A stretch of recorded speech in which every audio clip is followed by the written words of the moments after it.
Hey Scorpio, welcome to Wild Pearl Tarot. Today we're going to be doing your August 2024 tarot and oracle reading. If you've never been to my channel before, thank you for taking a risk and joining me. Your time is important. I want to make the most of it. If you'd like for me to pray for you, send you my good juju. That's just my own spiritual practice to put good out there, good back out into the interwebs. Say hi in the comments section or even leave an emoji if you're more comfortable with that. Just something that I can focus on that represents your energy. And I 100% encourage all of y'all to do that for each other. It's been really cool to see people chime in on their each other's comments and just like, giving each other love and encouragement. Dang, we need more of that, right? So we're going to start with Oracle. Like I said, with Oracle, however they fly out, don't matter. But with Tarot, I respect where the cards fly. If they fly in reverse, sideways, what have you. There we go. That felt better. This is going to be a conversation asking, what does Scorpio need to know for August 2024? What does Scorpio need to know? And you got two right there. So starting with, the time is ripe for creation and connection. Focus your attention in these areas. This is the Divine Feather Messenger deck, and this is the Angels of Abundance deck, by the way. And lately, Scorpio, I will say your readings have greatly involved others, and specifically in relation to support. Just throwing that out there. So if that feels like your world, feels like it resonates, check out your past readings. And of course, it goes without saying, only take this if this resonates, right? Throw it out if it doesn't. The next one is quite literal. It says employment change. So how you're spending your time and efforts, generally speaking, could be switching it up. Your career path is leading you towards a higher direction with positive changes to support your dreams, priorities, passions, and life purpose. Trust that these changes will help you release the old and welcome the new. You are being supported each and every step of the way, and God is your source. Everything you need is supplied by the infinite source of God, and your faith opens the doorway to receive. In God, there is no lack or limitation. Rather, there is a plenty of abundance for all to share. I love that. Sometimes we need to be reminded, right? We can go into a scarcity mindset really easily because it's just our primal brain. It's our lizard brain. But to remember that, like, oh yeah, abundance is just unlimited. There's enough for everybody. What a great concept to remember, right? Scorpio, what does Scorpio need to know for August 2024? Please make it clear, Spirit. All right, our conversation starts now. Scorpio.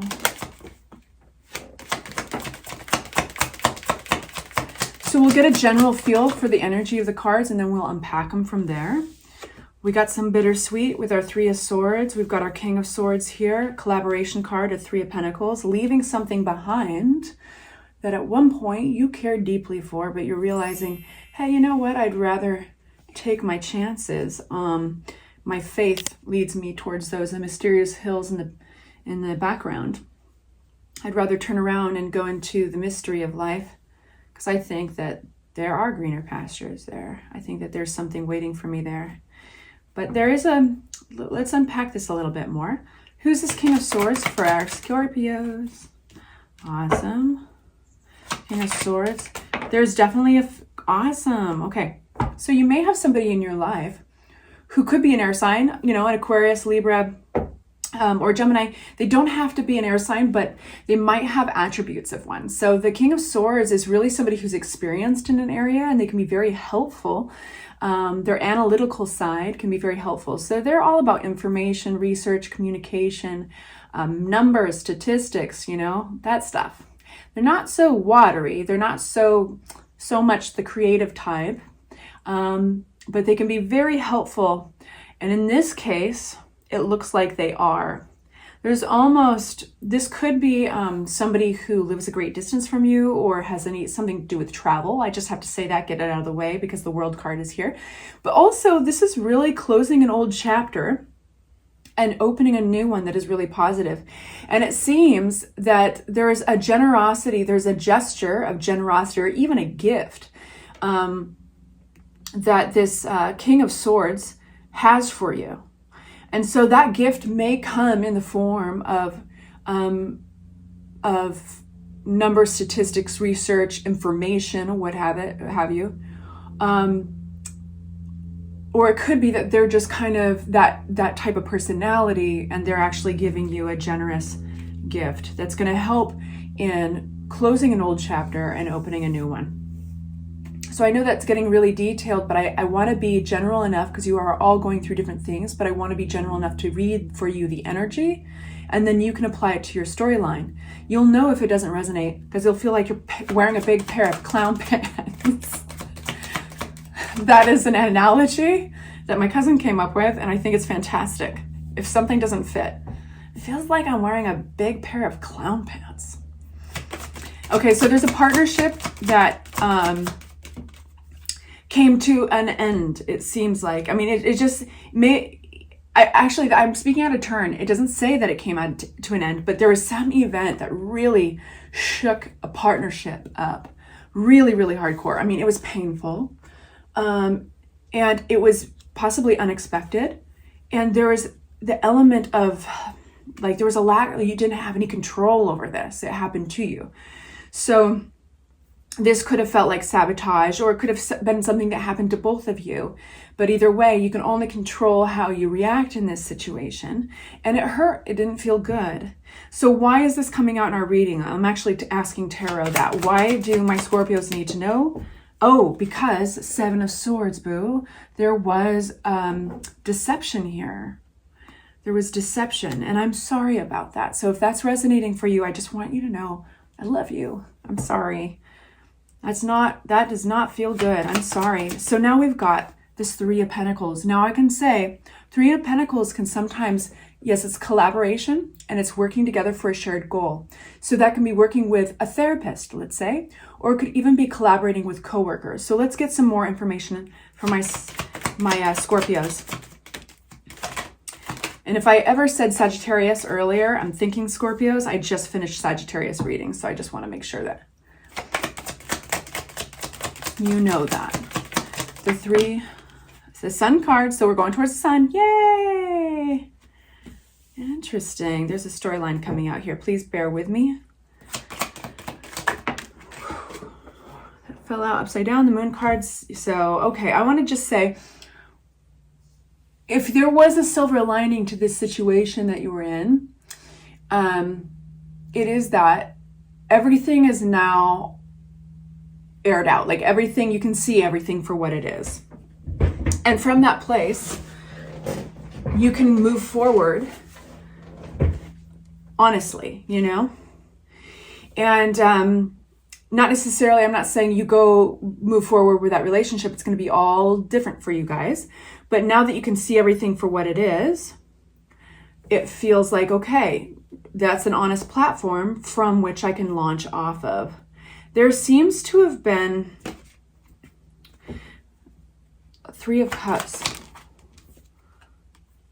I feel like it was a group of people. Like for some of you guys, it could even been a church or a yoga group or meditation group. It could have been, but whatever this, or even work, could have been work.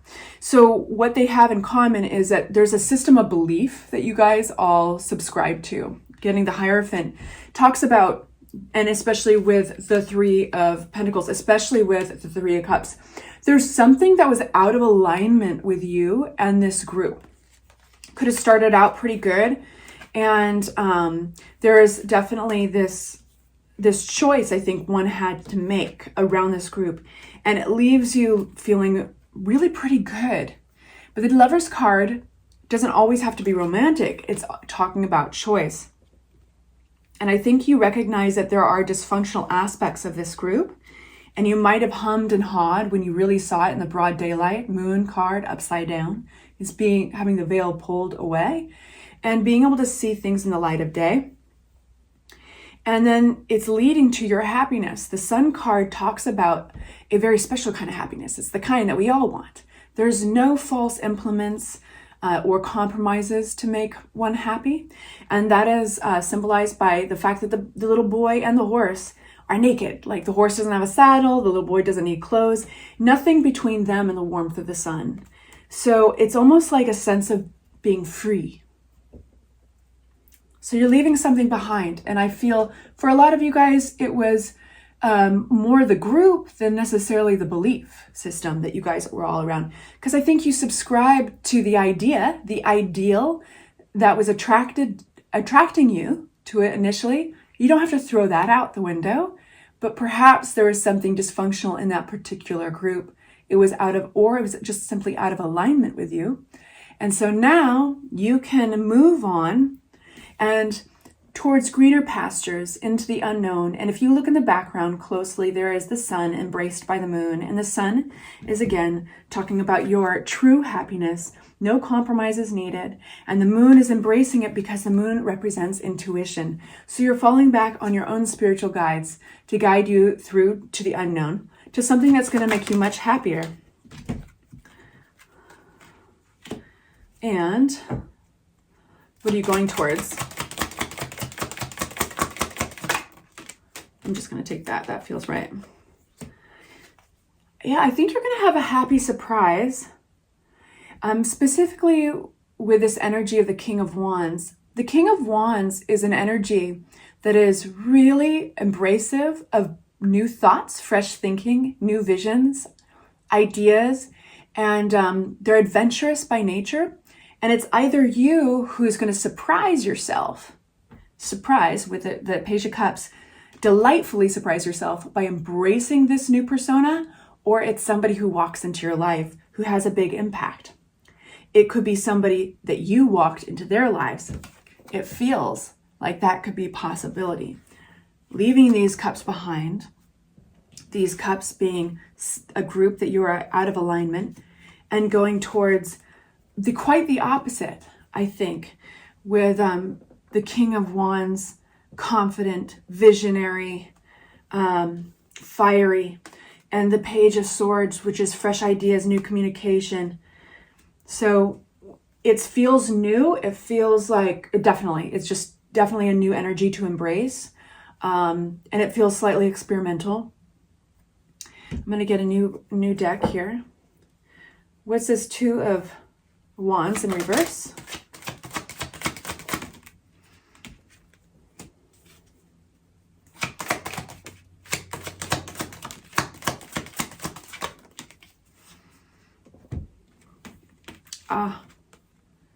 Okay, so you will be challenged in one area. I do feel that you'll have somebody coming out of, I hope this is really helpful, you guys. I do think that you're going to have somebody who's going to be coming back from this group they have something to get off their chest. They have something to get off their chest very quickly. And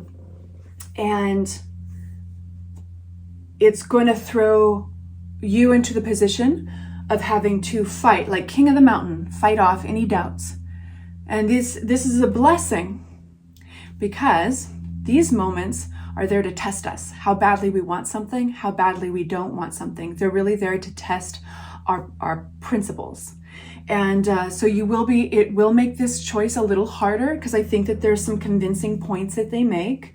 Two of Pentacles is that feeling, just as it looks, and it can be a little bit like readjusting things, considering other options. But sure enough, the Seven of Wands pops in there, fighting off the doubts successfully. And it does make this choice a little harder. Let's ask one question because I know that we're ending the reading pretty soon. I want to ask about that decision that's tough. It's going to be the biggest decision. This is a big deal. This is a big wake-up call. And let's pick this apart a little bit to make it easier on you and see what resonates in the next minute or two. So the judgment call is these people are rising up from their graves, answering this trumpet of the angel, right? The wake-up call, these are big changes in your life, and you don't quite go back. And these are oftentimes changes where while you do have free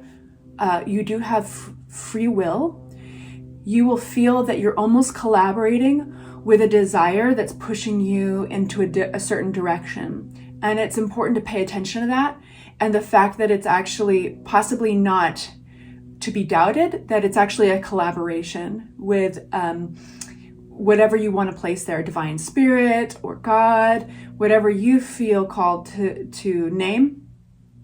But consider that if you didn't do this thing, would it haunt you? If you didn't go this direction and find out what is actually lying out there for you, waiting in the hills, would it come back? Would it find a way to would it come back to you? The ideas, the possibilities? Would your actions sabotage things to steer you back into the same position? Something worth considering. I'll leave it there. I adore all of you and I hope it was helpful. Take good care.